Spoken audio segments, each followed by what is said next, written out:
Buenas tardes a todos, buenos días, dependiendo de dónde nos acompañen. Es una verdadera satisfacción volver a verles, volver a saber que están ahí en esta primera sesión del año 2022, del segundo ciclo ya de sesiones sobre la figura y el rol del perito en el arbitraje internacional. La última sesión del año pasado tuvo lugar en diciembre del 2021 y con esta de febrero del 2022 empezamos la primera de las 6 sesiones que tendrán lugar a lo largo de este año. En este caso contamos con un tema que nos parece sumamente interesante y poco debatido, que es la pregunta de si los peritos son buenos árbitros, si realmente son las personas indicadas para, además de su experiencia como expertos, actuar en ocasiones como árbitros. Tenemos para ello a 4 destacados expertos, pero yo voy a limitarme a presentar a nuestra moderadora, a Cecilia Flores, a la que agradecemos muchísimo que haya aceptado ser la moderadora de esta primera sesión del año 2022. Cecilia Flores nos acompaña hoy desde México, desde el otro lado del charco. Tenemos una gran alegría de contar con ella porque es una extraordinaria experta en arbitraje, como abogado, como árbitro. Hoy es abogada y árbitro independiente, tiene su propia firma, pero tiene una dilatada experiencia tanto en el aspecto académico como profesional, que creo que todos ustedes conocen y por eso no me voy a detener. Cecilia, muchísimas gracias por actuar hoy de anfitriona en esta tu casa, en CIAM, y tienes la palabra. Muchísimas gracias, José Antonio. Es un honor para mí estar aquí con todos ustedes. Bueno, buenos días en México y buenas tardes en Madrid. Esto de las diferencias horarias y, bueno, sobre todo lo maravilloso del Zoom que hacen posible estas conferencias. Estoy feliz de estar aquí. Y, bueno, esta mañana, tarde, tenemos un excelente tema, como has dicho, José Antonio. Vamos a hablar de si los peritos son buenos árbitros. Como bien decías, es un tema poco debatido o poco comentado. Más preciso es poco comentado. Y bueno, tenemos expertos en la materia, los voy a presentar. Tenemos a Juan Jesús Valderas de Álvarez Marsal, a Mario Alonso de Auren, a José Antonio Lainez de Ayuso, Lainez y Monterrey, y a Vicente Estrada de Dove & Phelps and Crow Business. Y pues vamos a discutir un poquito. Preparamos algunas preguntas para que sean respondidas por nuestros expertos. Y también vamos a estar pendientes del chat para que los participantes que quieran formular alguna pregunta, por favor lo hagan y las vamos a ir tratando de atender todas con los expertos. Así que voy a empezar con la primera pregunta. Y esta la voy a dirigir a Mario, para que después los demás complementen como consideren. Mario, ¿qué ventajas identificas en la participación de peritos como árbitros? Y me refiero a peritos no como el abogado que tiene cierta experiencia, sino una persona que tiene la formación en alguna materia en particular. Y también si es que encuentras alguna desventaja.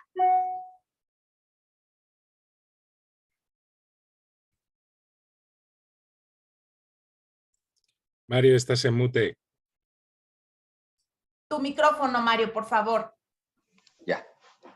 Buenas tardes y buenos días en México. Muchas gracias, Cecilia, y muchas gracias, José Antonio. Encantado también de estar en este debate tan apasionante.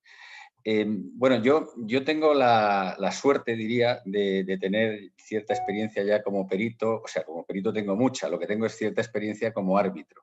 En los últimos años, además de actuar como perito, pues en casos puntuales, estoy actuando como árbitro, ¿no? Con lo cual, bueno, este tema me interesa especialmente porque creo que tampoco tenemos tantos casos en los cuales esta doble condición se produzca. Entonces, a la pregunta de qué ventajas, bueno, yo entiendo que hay una que es clara, que es los conocimientos específicos que tenemos los peritos sobre determinadas materias, pues sobre materias financieras o económicas o contables o en otras cuestiones, pues en econometría o en estadística, en valoración de negocios, en matemáticas financieras, etcétera, cada uno en su especialidad, ¿no? Normalmente el árbitro, abogado, normalmente no tiene este tipo de conocimientos específicos, ¿no? Por lo tanto, esto yo creo que es una gran ventaja. Otra ventaja es la posibilidad de valorar, pues, con un criterio muy experimentado los propios informes periciales, dado que los están emitiendo colegas de profesión y de alguna manera pues estamos muy acostumbrados los peritos a manejarlos y a realizarlos, ¿no? Además, yo creo que un perito en esa misma línea, pues actuando como árbitro, tiene mayor capacidad para centrar las pruebas y para los interrogatorios, ¿no? Realmente, pues para poner el dedo en la llaga, revisar los cálculos, preguntar por la metodología, al tener más conocimiento de la materia técnica que se está tratando, pues yo creo que con más solvencia pues puede resolver estas cuestiones, ¿no? También, aunque esto a lo mejor lo podemos comentar después, pues puede producirse, esto no siempre, un cierto ahorro procesal, ¿no? Al no ser necesario nombrar un perito dirimente, o sí, que es un tema interesante del cual podemos hablar después, ¿no?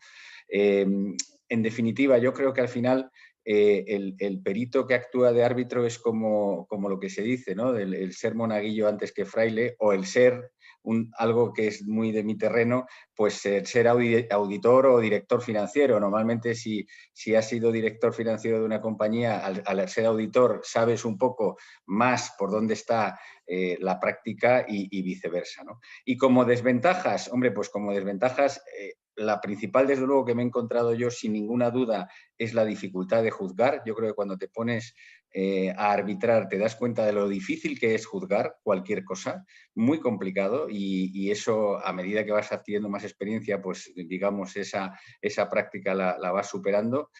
La diferente posición que hay entre peritos y árbitros respecto a la independencia no es una desventaja, sino que es un hecho y que hay que verlo. Y por último, y ahí ya depende de si el perito además de perito, es abogado y por lo tanto al actuar como árbitro tiene un conocimiento importante del proceso, porque si no esto también puede ser una cierta desventaja. Es decir, un perito que no sea abogado, pues el proceso le puede ser más desconocido y por lo tanto tener más dificultades, ¿no? Yo que también he tenido la fortuna de ser árbitro de equidad, ¿no? Porque también yo creo que hay que distinguir cuando hay distintos roles que un perito puede tener, aparte de ser perito, que uno es lo que algunas veces se confunde como árbitro, que es ser un experto dirimente. Otra cosa es ser árbitro de equidad y otra cosa es formar parte de un tribunal en un arbitraje de derecho. Yo creo que lo que aporta el economista, el ingeniero, el informático en cada uno de ellos es diferente, ¿no? Creo que el experto económico y el experto ingeniero, porque aquí todos los que estamos somos economistas, pero también puede perfectamente ser árbitro, un ingeniero, un informático, o lo que sea, dependiendo de la especialidad que se necesita en cada arbitraje, es precisamente eso. Los conocimientos técnicos, como apuntaba Mario, ¿no? Muchas veces estamos hartos de verlo, que hay temas de discusión que son muy sofisticados para la materia incluso en cuestión, es decir, y donde se ven muchas veces opiniones sumamente discrepantes entre peritos de un lado y del otro. ¿Técnicamente están mal o es una cuestión de criterio, ¿no? Entonces, juzgar eso precisamente lo que requiere es un conocimiento y un área de expertise muy importante que honestamente en muchos de los casos pues puede ser difíciles para profesionales ajenos, digamos, a esa especialidad. ¿Inconvenientes?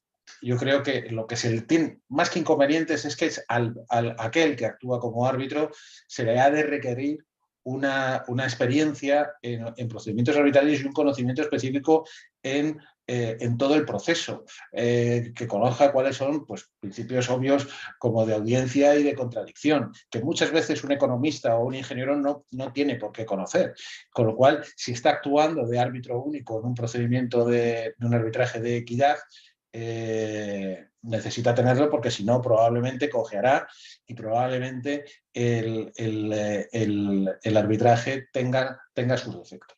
Y otra cosa importante, otra cosa totalmente distinta es cuando se es experto, árbitro experto junto con otros árbitros, porque ahí lo que estás dando es el conocimiento y el apoyo que no tienen los demás. Ahí quizás no sea tan importante conocer toda la parte más procedimental de los arbitrajes, y sí más el conocimiento.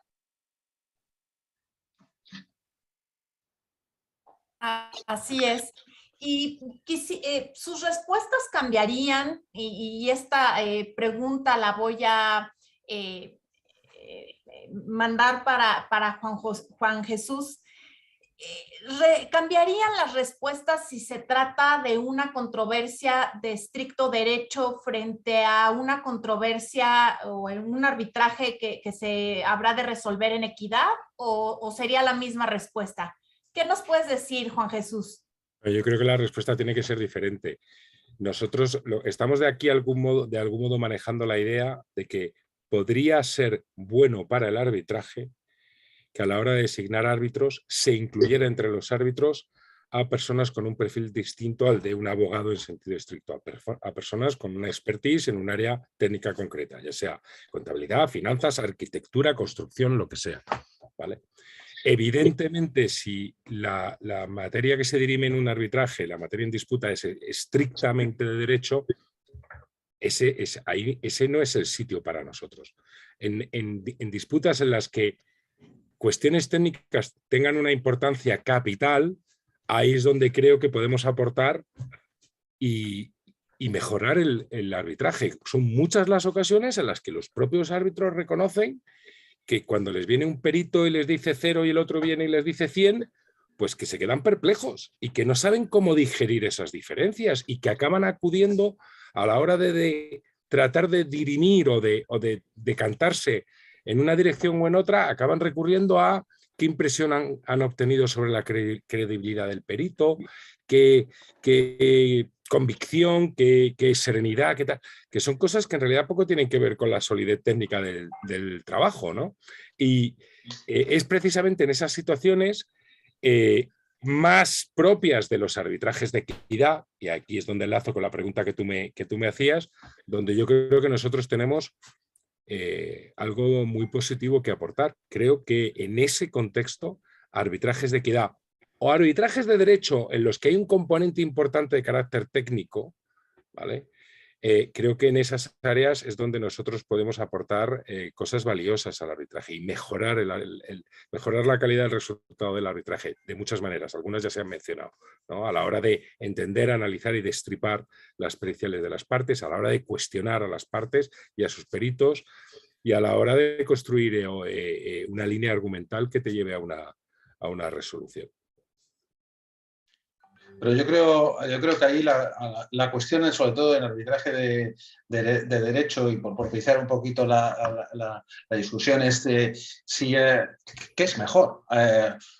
Un perito designado al final por el tribunal para esclarecer todas esas lagunas que pueda tener, entre comillas, el tribunal arbitral. Un amicus curiae con quien pueda compartir las dudas o incertidumbres que pueda tener el tribunal, o per se un miembro del tribunal que contribuya a tomar decisiones, ¿no? Pero ¿sabes qué pasa, Vicente? Que es que a los abogados no les gusta ni que haya un perito designado por el tribunal ni el amicus curiae. Y tampoco les va a gustar el árbitro perito. Pero al árbitro perito lo designan ellos. Al árbitro perito lo designan ellos. Lo van a designar ellos, o lo van a designar a lo mejor de común acuerdo los árbitros que han designado las partes o algo así. Me explico. Mientras que el amicus curiae y y el perito designado por el tribunal muchas veces genera desconfianza en los abogados de las partes por pérdida de control.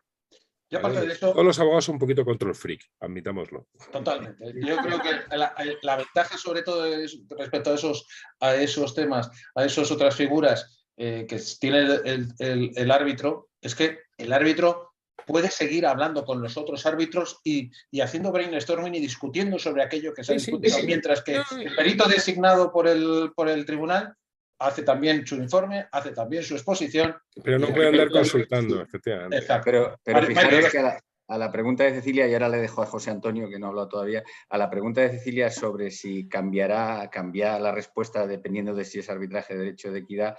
Hombre, si nos vamos al territorio nacional, en España, como todos sabéis, la ley de arbitraje en su artículo 15 lo que dice y establece es que cuando hay un solo árbitro y no es arbitraje de equidad, se requiere que el árbitro sea jurista. Es decir, que es que no es posibilidad, es que está prohibido que sea otra cosa. Es cierto que las partes se pueden poner de acuerdo y excepcionalmente puede ser que se nombre un árbitro, aunque sea un arbitraje de derecho y sea un solo árbitro, ¿no? Pero es muy raro que sea así, ¿no? Pero yo creo que estamos hablando aquí del escenario de un tribunal, en el que a lo mejor hubiera de 3, 2 sean abogados y un tercero sea el técnico. En un tribunal la cosa cambia. En equidad no necesariamente, en equidad podría ser... No, pero incluso en un escenario de derecho, con componentes de derecho y componentes técnicos, oye, tienes 2 abogados y tienes a un técnico. Yo creo que eso podría funcionar de perlas. Y con dándole a los abogados y a las partes la paz espiritual de que han tenido cierto control, el que tienen, en el proceso de designación de árbitros. José Antonio, no sé si vas a... Te hemos interrumpido antes. No. Por mi parte estoy de acuerdo en lo que habéis dicho. Efectivamente, los arbitrajes de derecho, yo creo que las cuestiones económicas pueden tener menos importancia y por ello la utilidad de nuestra participación puede ser menos relevante. Al contrario, los arbitrajes en equidad, donde creo que se percibe mucho más nuestra participación, es más significativa y yo creo que al tener mayor peso los elementos económicos, yo creo que eso puede ayudar a considerar nuestra función ahí y valorar nuestra participación en los tribunales, ¿no? Bueno, y ahora tengo una pregunta precisamente para ti, José Antonio. ¿Tú qué recomendarías? ¿Que ese experto que se ha designado actúe como presidente del tribunal arbitral o como coárbitro? Bien, a ver, empezaré por el final, como coárbitro sin ninguna duda, siempre y cuando, en mi opinión, la controversia gire o tenga un trasfondo económico relevante en lo que como expertos pues podamos aportar nuestros conocimientos y experiencia en la emisión de un laudo robusto y equitativo. Eso sin duda, ¿no? Por otro lado, entiendo que no se puede ser presidente de un tribunal arbitral sin tener un profundo conocimiento de derecho procesal que los economistas no tenemos. En el desarrollo del procedimiento, como todos sabemos, se pueden plantear cuestiones procesales muy relevantes y que solo los juristas pueden resolver. Y no parece muy pertinente dejar la resolución de esas cuestiones exclusivamente a los coárbitros designados por las partes, ¿no? Ahora bien, dicho esto, si alguna institución arbitral lo permitiese, si los coárbitros son expertos juristas con experiencia como árbitros, pues también entiendo que su expertise puede paliar el déficit en la formación jurídica que como expertos económicos tenemos. Y ya para terminar, pues diría que en cualquier caso pienso que la incorporación como expertos económicos a los tribunales debe hacerse inicialmente como coárbitros y posteriormente, tras la consiguiente acumulación de experiencia, podría plantearse su designación como presidentes de los tribunales. Yo creo que también hay que estar, yo creo que también a la naturaleza de la disputa, ¿no? Es decir, hay disputas que se refieren estrictamente a ajustes a aplicar en una transacción. Tema absolutamente económico y contable, ¿no? Ahí yo creo que no podría no tener mayor trascendencia que incluso el presidente fuese un economista en este caso o de otra especialización. Sin embargo, cuando cuando ya es interpretación de un contrato, etcétera, etcétera, yo creo que el economista, el auditor o el especialista al final lo que está dando es un apoyo en la interpretación, pero no tiene que regirse por temas de naturaleza más jurídica. Muy bien, muchas gracias. Y ahora, siguiente pregunta. ¿Qué características creen que debe tener o qué cualidades profesionales creen que debe tener el perito que es designado como árbitro? ¿A quién se la lanzas, Cecilia? A ver, esa pregunta la voy a hacer a Vicente. Bueno, pues yo creo que se tienen que dar las mismas características que los árbitros que existen actualmente también en derecho, ¿no? Yo creo que tienen que ser profesionales de un reconocido prestigio por sus conocimientos técnicos, por su trayectoria y experiencia. Esa es la parte fundamental, con lo cual eso es un hecho diferenciador, es un hecho básico, condición necesaria, pero no suficiente. La condición que hace que sea necesaria y suficiente es que además de tener esa trayectoria, esos conocimientos técnicos y esa experiencia, que además tengan un cierto conocimiento y una experiencia en los procedimientos arbitrales. Es decir, como decía antes, hay principios básicos en los arbitrajes que los árbitros tienen que cubrir. Es decir, al final el procedimiento tiene que respetar principios básicos, como decía antes, de audiencia, de contradicción y de legítima defensa, que efectivamente, si no se tiene experiencia en este ámbito, si simplemente es un gran economista, pero no ha tenido experiencia en este ámbito, es difícil llevarlo a cabo. Con lo cual, hay que aunar, digamos, esas dos características para tener esa capacidad para poder... Luego, además, añadiría una tercera, que es una cierta capacidad personal. Es decir, hay que saber llevar un arbitraje. Hay que llevar, como decimos aquí, cortos, como los toros, llevarle corto al toro para que no se te vaya, tener autoridad suficiente cuando se es necesario y respetando. Con lo cual, es esa combinación de esas tres características la que hace que puedas llegar a tener esa condición de buen árbitro para poder llevar a cabo el procedimiento. Yo estoy totalmente de acuerdo con Vicente y añadiría que claro, lo ideal, si es posible, por lo menos para determinados casos y sobre todo si estamos hablando de arbitrajes de derecho, es que el perito tenga la doble condición. Si tiene la doble condición económica y jurídica, pues lógicamente pues mejor, ¿no? Porque puede suplir ambas cuestiones, ¿no? Entonces, para mí, el conocimiento de todo lo que es la jurisdicción del arbitraje y el conocimiento del propio proceso, en fin, me parece que tiene su cierta dificultad para alguien que no esté acostumbrado, aunque sea muy buen perito económico, como acaba de decir Vicente, porque a los peritos cuando estamos actuando como tales nos viene hecho el proceso. Ahora viene tal paso, se dictan las órdenes procesales, se comunican a las partes, se gestionan los plazos, se admiten o no se admiten las pruebas y nosotros, digamos, el perito es ahí un elemento pasivo, ¿no? Pero el árbitro se transforma en un elemento muy activo y por lo tanto, bueno, si no domina todo el proceso, pues oye, puede generar un problema serio en el arbitraje. Por lo tanto, idealmente para mí, si estamos hablando de un arbitraje de derecho, el que pueda tener la doble condición, que sea perito y que además sea jurista, pues ideal.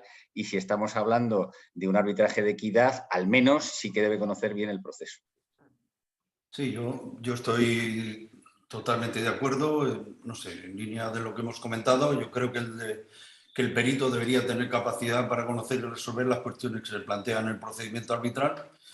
Ahí quizá discrepe un poco de vosotros porque, hombre, si es jurista, experto jurista que atesora prestigio y además es economista, pues seguramente ya atesorará una experiencia como árbitro que no creo que sea lo que aquí estamos planteando, sino más bien el rol que como expertos económicos podemos desempeñar en un tribunal arbitral, ¿no? Por otra parte, entiendo que además de lo que habéis mencionado, ambos, tanto Mario como Vicente, de la formación, trayectoria, experiencia previa de arbitraje, es fundamental que conozca específicamente el campo de la disputa y luego yo añadiría que atesore determinadas habilidades. Algo decía Vicente al respecto, ¿no? Pero yo puntualizaría, por ejemplo, en el manejo de la gestión, en el manejo y en la gestión de los casos para garantizar un poco la eficiencia del procedimiento y también otras habilidades personales que creo que son importantes en un tribunal arbitral, como es la cohesión del tribunal. Yo creo que estos aspectos que a veces dejamos de lado y nos centramos más en la formación, en la experiencia, etcétera, yo creo que también son importantes. Yo, si me permitís que me amontone y que meta baza y cree un poquito y cree un poquito de polémica, yo os debo decir que en realidad para el tema procesal, para la gestión procesal del arbitraje, un árbitro único técnico como nosotros, en realidad lo único que necesitaría sería el apoyo de un abogado experto en materia procesal. ¿Vale? Alguien a quien poder consultar en un momento dado si hubiera... Vicente, tú has mencionado antes, tú has sido árbitro, yo lo he sido también y he gestionado un procedimiento. ¿Aquí dónde está el problema? El problema es que gestiones el procedimiento de manera que no respetes adecuadamente los principios de igualdad, audiencia y contradicción y que generes alguna situación que haga que el lado sea vulnerable a una acción de anulación. Ese es el problema, ¿vale? Entonces, yo no, nada más lejos de la intención que tratar de meterme... Con eso, perdona que te interrumpa, eso no lo arreglas teniendo un abogado sentado al lado. Eso lo arreglas teniendo experiencia y teniendo los principios claros. Totalmente de acuerdo. Yo he tratado de aplicar esa manera de funcionar no solo en arbitraje en sentido formal, sino en muchos trabajos de experto dirimente y siempre he funcionado con esa mentalidad y siempre me ha ido bien, ¿vale? Y entonces, evidentemente, hay que tener experiencia en gestionar ese tipo de situación y entender qué significan esos principios. Pero es verdad que hay arbitrajes que, más allá de las cuestiones de derecho, hay arbitrajes que son, desde el punto de vista procesal, complejos, porque te presentan documentación nueva, porque se pide la nueva aportación de prueba, porque se han presentado nuevos hechos, y entonces ahí sí que esa gestión procesal sí que te puedes superar. ¿Qué haces en ese caso? Bueno, yo creo que el poder acudir, o sea, si una casa de arbitraje tiene un árbitro, me ve la situación más difícil, tiene un árbitro único de perfil técnico por una cuestión que era eminentemente técnica, pero de repente en el curso del procedimiento se plantean dificultades de naturaleza procesal. ¿Qué haces? ¿Qué haces ahí? Por supuesto, el perito necesita saber, o el árbitro en este caso necesita saber lo que está haciendo, tener experiencia, haberse visto en estas antes, por supuesto, y gestionar bien la relación con las partes y entender muy bien qué significa igualdad y contradicción y audiencia, ¿vale?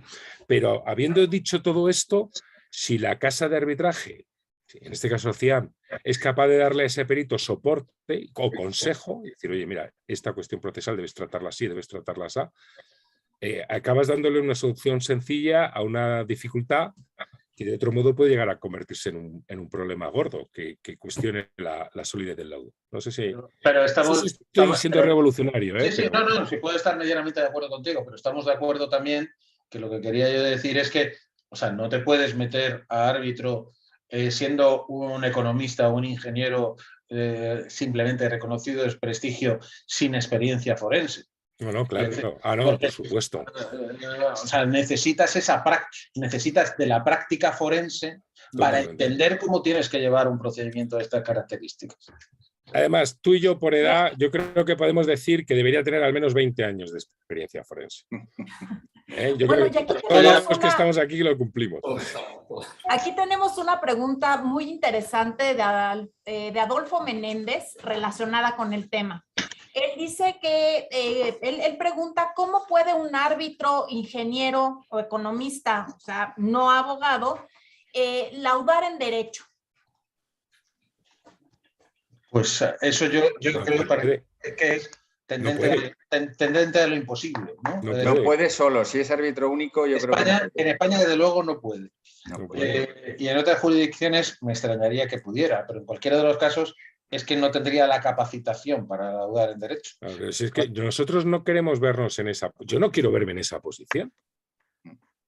De todas formas, volviendo a lo que antes se planteaba, a mí me ha ocurrido en algún arbitraje en el cual se ha complicado verdaderamente el proceso y casi ha habido que arbitrar el propio proceso. Claro. Es decir, que había cuestiones ahí que eran incluso difíciles de Es que ese es el ¿no? escenario difícil. Si las cuestiones son de derecho, ya sabes tú que son de derecho, no te vas a meter ahí. Tú no te vas a meter a arbitrar en una cuestión, en una polémica en la que las cuestiones fundamentales sean de derecho.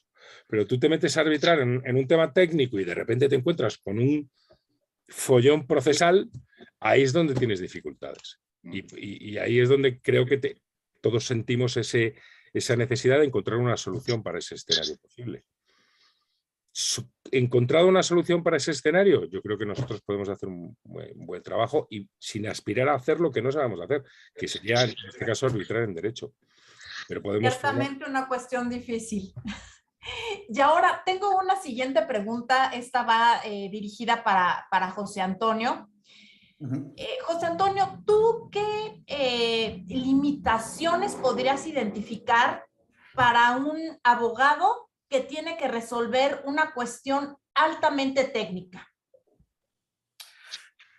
Sí, bueno, principalmente en el análisis económico de la disputa, en su naturaleza, en los efectos económicos sobre las partes de la controversia. Yo creo que esta quizás sea la deficiencia que más podemos observar en los árbitros, abogados, ¿no? También en sus limitados conocimientos, en general hablo de los fundamentos de la contabilidad y las finanzas y los conceptos sobre los que se apoya la cuantificación de perjuicios económicos, la valoración de proyectos de inversión, activos financieros, empresas, etc. Y finalmente, y sin ser exhaustivo, y me refiero en general, ¿no? Por supuesto, también creo que tienen una cierta limitación en cuanto a su conocimiento de la aplicación de las propias técnicas económicas de cuantificación de daños, de valoración de operaciones, de compañías, efectos económicos de los contratos. Y algunas de estas, como ya ha apuntado creo Vicente, algunas de estas técnicas están basadas en complejos modelos cuantitativos y estadísticos, econométricos, que solo están al alcance de un experto economista, y por eso entiendo que nuestra función ahí tiene que ser muy relevante para reforzar un poco esas limitaciones propias del sesgo del expertise que un jurídico, un profesional del derecho, pues pueda tener a lo largo de su trayectoria y que evidentemente adolece quizá de una formación en determinadas materias que los economistas pues tenemos y que podemos poner al servicio del tribunal arbitral o de la institución arbitral correspondiente.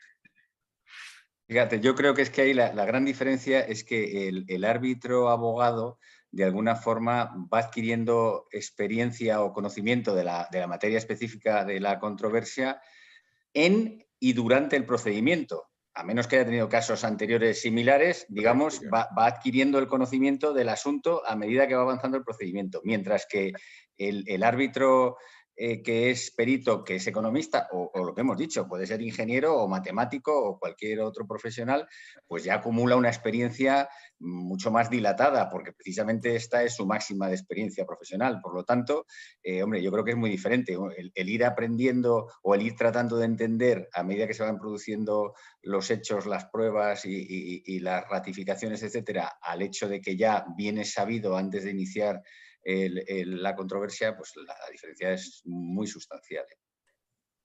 Yo creo que hay un tema muy importante y es la diferencia está en los matices, ¿no? Entonces, ¿qué es lo que ocurre en un procedimiento arbitral? Pues cuando actuamos como peritos, como decimos aquí en España, tratamos de explicar los peritos tratamos de explicar los aspectos económicos o de ingeniería pues como decimos aquí, con manzanas, ¿no? Es decir, para que sean inteligibles, para no especialistas en la materia. ¿Qué es lo que pasa?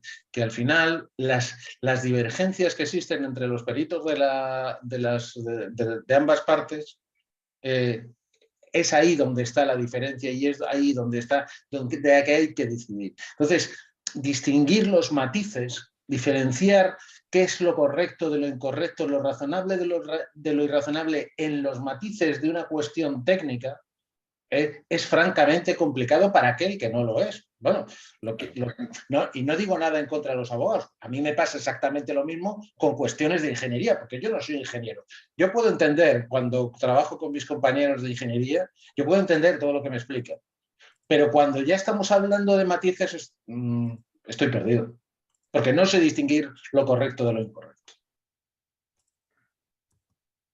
Así es. Ahora, también tenemos una pregunta muy interesante del doctor Jaime Barrantes. Él pregunta si se podría ver afectada la imparcialidad cuando un perito, en función de árbitro, mantiene su punto de vista que es contrario al criterio de los expertos que participan como peritos y puede hacer que estos criterios sean correctos. Es decir, si habría una duda sobre la imparcialidad cuando choca el punto de vista del perito y del perito árbitro y de los peritos presentados por las partes. ¿Puedo coger yo esa? ¿Te importa, Celia? Adelante, por favor. Vamos a ver, exacto. Es la misma situación que se plantearía si se aportase, por ejemplo, una pericial en derecho, cosa que sucede en ocasiones. Hay ocasiones en las que una de las cosas que se presenta ante un tribunal es un dictamen en derecho, de un experto en una materia determinada. ¿Y qué pasa si las opiniones jurídicas de los árbitros abogados son distintas a aquella expresada por el experto en derecho que se ha presentado como perito ante el tribunal? Pues no pasa nada, pasa que los árbitros tendrán que valorar toda la prueba que se presenta ante ellos y tendrán que hacer la valoración que a ese caso corresponda. Los abogados harán valoraciones jurídicas. En mi caso, si yo fuera el árbitro perito y tuviera dos periciales, yo a la hora de leer e interpretar lo que me están presentando, no podría dejar de ser yo. Yo seguiría teniendo, oye, pues las opiniones que tenga sobre esa materia técnica en cuestión, pero por supuesto, hombre, es evidente que yo tendría que trabajar a partir de esas dos periciales que se me han presentado. Yo no puedo hacer, digamos, lo que yo quiera. Tengo que ser congruente con lo que se me está presentando. Pero yo no creo que eso plantee un problema de independencia. No veo que pudiera presentar un problema de independencia. Veo a Vicente que mientras voy hablando está haciendo así, me está boicoteando, está tratando de ponerme nervioso. No, yo veo que puede haber, otra vez hay que tener claro los principios básicos de un procedimiento de estas características. Es decir, podría ocurrirte que tuviera su perito de una parte diciendo que la cuantificación de los daños son 20, que el otro esté diciendo que son 100 y que el árbitro economista dijera no, estos son 120. ¿Eso puede ser? Yo creo que no. Es decir, es que pero ahí está la congruencia de la que yo hablaba antes. Ya, pero otra vez es una cuestión de expertise y de conocimiento tal. O yo tengo una pericial de una parte y otra pericial de otra parte y paso de las dos periciales y hago un nuevo modelo y un nuevo recálculo sobre bases que yo pero estoy de acuerdo contigo, Vicente, pero esto es entender que como árbitro perito, tú no estás ahí para hacer una pericial, estás ahí para hacer de árbitro, con los conocimientos en las herramientas que te da esa experiencia pericial, esa experiencia forense.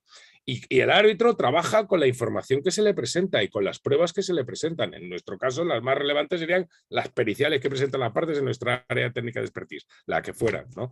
Pero teniendo presente el principio de congruencia, sí, por supuesto. Correcto. Pero no veo un problema de independencia. El problema no es de independencia. El problema es de entender tu trabajo. Es del expertise forense. Es decir, que saber cuál es tu terreno de juego. Claro. Y del cual, dónde tienes que jugar, sin salirte de él. Totalmente de acuerdo. Y ahora, en la próxima contestación que hagas, Vicente, digas lo que digas, yo voy a estar haciendo así con la cámara. Otra pregunta de Antonio, creo que no sé si vas a decir algo, José Antonio. No. Otra Otra pregunta del público, y a lo mejor pudiera ser para Mario. Nos pregunta Jorge Yedías, dice que ustedes que son conocedores, que si en realidad esto pasa en arbitrajes de derecho, que si hay miembros que son del tribunal arbitral que son peritos, ¿ustedes lo han vivido? Creo que sería importante que compartan su experiencia con el público. Yo sí Mario, lo he ¿tienes vivido. alguna idea? Yo sí lo he vivido, pero es que lo he vivido a nivel personal porque es que yo también soy abogado. Entonces, sí que he estado en arbitrajes de derecho, aunque mi experiencia más importante es como perito, pero al ser abogado sí que he estado en arbitrajes de derecho. Pero creo que es algo excepcional, quiero decir, porque yo tengo la doble condición, pero un perito económico que no tenga la condición a la vez de jurista, yo no lo he visto. Que es posible, seguro, pero yo no lo he visto, al menos en mi experiencia. Yo solamente he sido árbitro de equidad, como he dicho anteriormente, pero sí que hemos tenido un compañero nuestro en nuestra firma que era ingeniero y que ha sido miembro de un tribunal junto con abogados. Sí, pero vamos, que es excepcional, o sea que de momento no hay muchos casos, es la realidad. Bueno, hay pocos casos, en España muy poquitos. Y fuera yo creo que hay fuera de España hay algo más, pero aquí en España la experiencia es relativamente limitada. Bueno, y aquí tenemos la experiencia de Joseph María Juliá. Dice que en una ocasión representó a un cliente en un arbitraje con 2 peritos actuando como árbitros a propuesta de las partes y un presidente abogado, que así lo preveía la cláusula arbitral. Dice que en ese caso funcionó muy bien y creo que es un modelo ideal, pero él considera que solo fue así porque era un sector muy especializado y las partes eran muy sofisticadas. Y que de no haber sido así, la excesiva especialización exigida en la cláusula o la existencia de una parte guerrillera podría haber creado serios problemas. Me parece muy, muy acertada esta opinión de Joseph María. Sí, a mí me parece bien también esa combinación, ¿eh? Obviamente depende mucho del caso, ¿no? Pero que el presidente del tribunal sea jurista y que después haya dos peritos árbitros muy especializados en la cuestión que se está dirimiendo, me parece acertado el modelo, ya digo, dependiendo del caso, ¿no? Pero puede funcionar muy bien, seguro. En casos muy técnicos me parece perfecto. Está muy bien traída la observación de Josep, pero también es verdad, es que eso es una parte guerrillera, te va a dar problemas, sea cual sea la configuración del tribunal arbitral. También dependiendo mucho de qué papel juegue el árbitro, digamos, designado por la parte guerrillera, pero o sea, estoy seguro de que hay casos, yo he participado como perito en casos eminentemente técnicos en un 98%, en los que esa configuración de presidente, abogado y 2 árbitros técnicos, yo creo que hubiera sido la mejor respuesta. Así es. Muchas gracias. Una pregunta para José Antonio. ¿Tú crees, José Antonio, que que los peritos se desempeñen como árbitros pudiera afectar la actividad de los peritos o lo contrario? ¿Tú qué piensas? A ver, podía afectarles, sí, posiblemente por la reducción de su disponibilidad para la actividad pericial al ser consumido parte de su tiempo a su dedicación como árbitro, ¿no? También podía afectar por posibles conflictos de interés, ¿no? Que como peritos se puedan plantear con algunas de las partes intervinientes en arbitrajes. Y finalmente, pues por el potencial efecto que pueda tener en la captación de futuros clientes como peritos, pues de las entidades o empresas que participan en el arbitraje, ¿no? Yo creo que este último efecto puede ser bidireccional, es decir, tanto afectar en un caso como en otro, ¿no? Pero yo creo que en ese sentido, ¿no? En ese sentido se puede ver afectada. Ya digo, nuestra experiencia, nosotros somos una firma de catedráticos de universidad, donde, bueno, pues nos podemos calificar como boutique del arbitraje.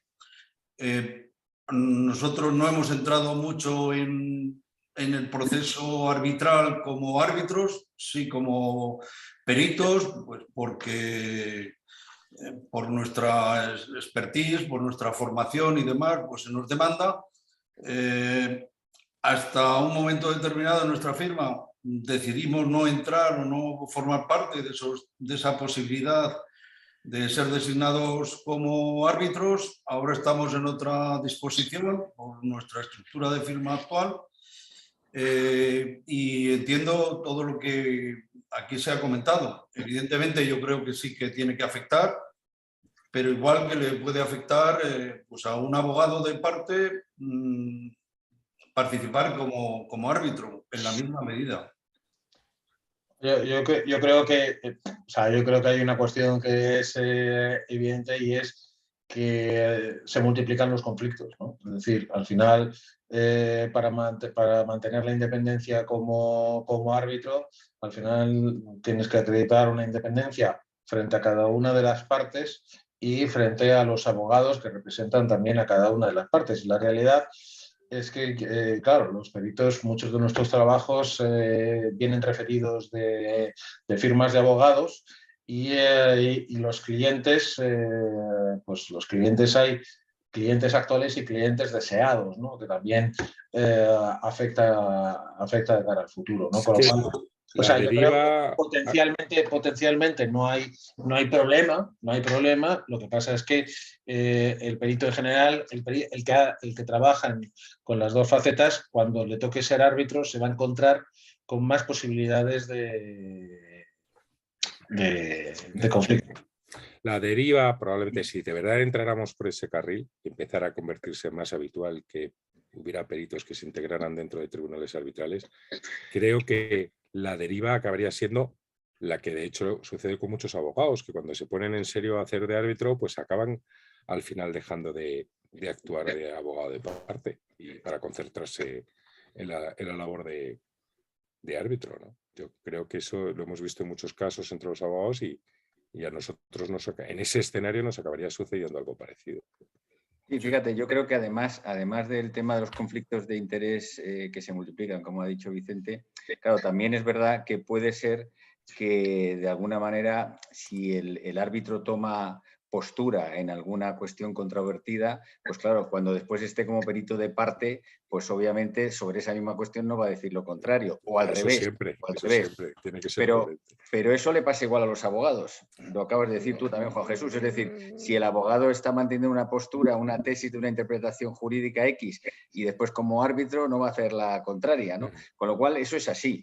Pero por otra parte yo creo que las bondades superan a los problemas, porque por otra parte yo creo que incluso para el propio arbitraje en sí, incluso para la propia labor del perito, el actuar de cuando en cuando como árbitro es buena. Me parece que eso le puede dar un bagaje muy interesante para el que no lo haga nunca, ¿no? Por lo tanto, yo creo que el balance global es positivo, pero es verdad que se presentan algunas dificultades, como es el conflicto de interés o como es la defensa de determinadas posturas sobre cuestiones controvertidas. Así es, pues ya casi se nos está acabando el tiempo. Y quisiera introducir un siguiente tema, que es el de la participación de un tribunal arbitral que decide valerse de la ayuda de un experto, pero el experto designado por el tribunal arbitral. ¿En qué casos consideran que es conveniente designar a un perito que asista al tribunal arbitral? Vicente, ¿tú nos podrías comentar al respecto? Yo creo que ahí, a su vez, si me permite, Cecilia, a su vez, eso se puede desdoblar en dos figuras diferentes, que es la del perito designado por el tribunal y la del amicus curiae, ¿no? El perito designado por el tribunal es algo que actualmente pues, existe, y en bastantes ocasiones pues el tribunal, para obtener, digamos, una tercera opinión frente a las opiniones de los peritos de las partes, designa un tercero sobre cuestiones ya muy concretas, sobre esos matices que comentaba anteriormente al final de la práctica de la prueba para aclarar determinados aspectos muy determinados. Pero el problema que tiene esa figura es que, como decía antes, es alguien que hace un informe, ratifica, se ve sometido al interrogatorio de las partes y se va, ¿no? Con lo cual, digamos, el tribunal no tiene capacidad de departir con él. Entonces, quizás tiene más interés la figura del amicus curiae, ¿no? Es decir, aquel con el cual el tribunal puede consultar aquellas cosas, aquellos matices, aquellos aspectos que no termina de ver claro y que necesita contrastarlos con alguien con absoluta imparcialidad, ¿no? Porque siempre se discute si los peritos de las partes son independientes e imparciales. Quizás independientes sí, imparciales al fin y al cabo vienen por una de las partes, ¿no? Entonces, quizás sí que yo abogaría por esa figura, digamos, de consultor, o amicus curiae, como decían los romanos, del tribunal. Para que eso llegue a funcionar, Vicente, vas a tener que hacer las comunicaciones entre el tribunal y el amicus curiae transparentes, que sean visibles para las partes, porque si no los abogados no van a querer esa figura ni locos. Bueno, que el tribunal esté consultando con un técnico y que yo no no sepan que he dicho que lo quieran, ¿eh? No, claro, no. O sea, que a mí me gustaría, estar de acuerdo, pero para hacerlo practicable hay que pensar en cómo hacerlo practicable y que todas las partes lo vean como una posibilidad de mejora. Claro, pero eso... El modo sería comunicaciones transparentes. El tribunal le puede consultar al amicus curiae, ¿vale? Pero lo hace de forma transparente, en presencia de las partes, no necesariamente con capacidad para intervenir en la comunicación, pero sí para presenciarla y presencia tanto la cuestión que se le hace como la respuesta que recibe el tribunal. Es que eso enlazaría sobre otra discusión que yo creo que también hay alguna otra sesión por ahí al respecto, que es cómo tiene que actuar un perito, ¿no? Es decir, si un perito se tiene que limitar al interrogatorio o asiste o puede asistir durante el proceso a sus partes, y si su parte es el propio tribunal, si puede asistirles. Esa sería también otra fórmula, ¿no? Sí, pero pensando en la figura del amicus curiae que tú estabas mencionando, yo creo que la solución podría venir por transparencia en las comunicaciones. Ahí también fijaros que si estamos hablando de arbitraje internacional, la Corte Internacional de Arbitraje ya sabéis que prevé 3 niveles, ¿no? de un perito que pueda nombrar un tribunal. Un primer nivel en el cual pues, se dan recomendaciones, pero su pronunciamiento no es vinculante, que es el modelo más, digamos, de España. Un segundo nivel en el cual sí que es vinculante, lo que pasa es que las partes pueden después recurrirlo e ir a otro arbitraje o a un proceso judicial incluso.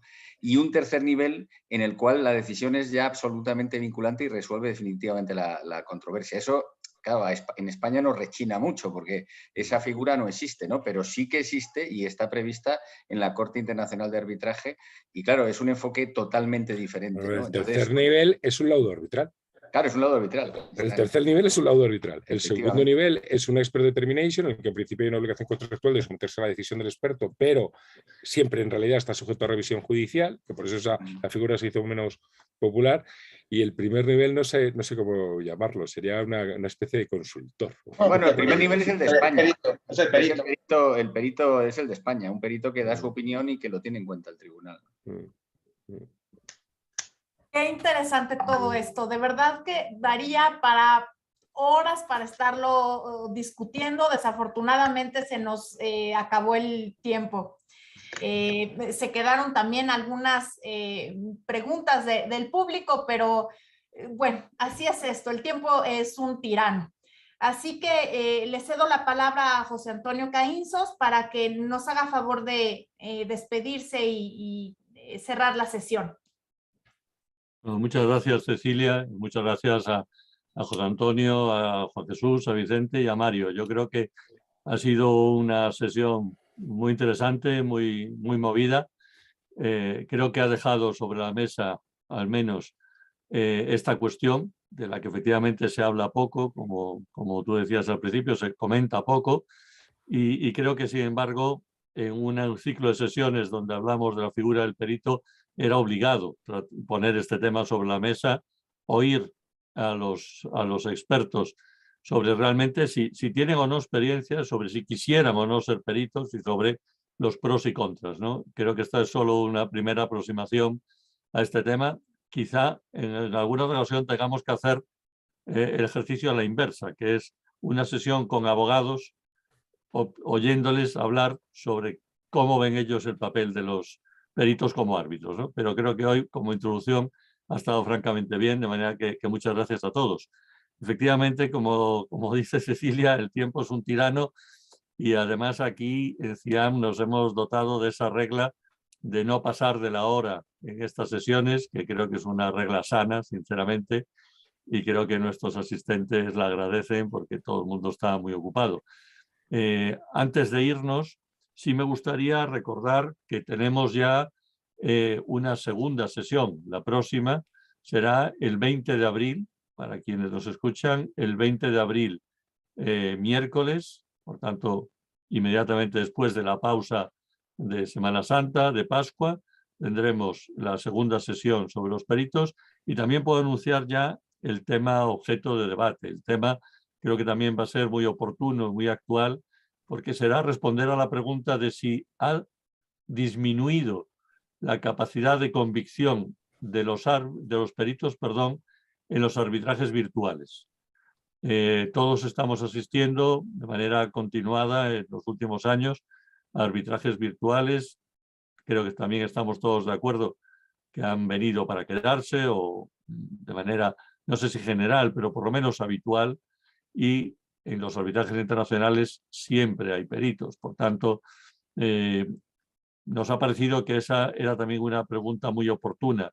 Si los propios peritos, desde su punto de vista, creen que hay una mayor o menor capacidad de convicción por no tener esa cercanía física con el tribunal, si creen que los arbitrajes virtuales están poniendo a su disposición medios suficientes para que puedan compartir sus conocimientos, hacer llegar sus opiniones correctamente y seguramente también tendremos la opinión de algún árbitro o de algún abogado que nos pueda aportar su visión sobre el tema. Nada más, muchas gracias a todos y nos vemos, por tanto, el día 20 de abril. Hasta entonces, muchas gracias, un abrazo. Gracias. Adiós. Gracias. Adiós. Gracias, Cecilia. Un Muchas gusto, gracias, muchas Cecilia. gracias. Cecilia. Adiós. Chao. Hasta luego. Hasta luego.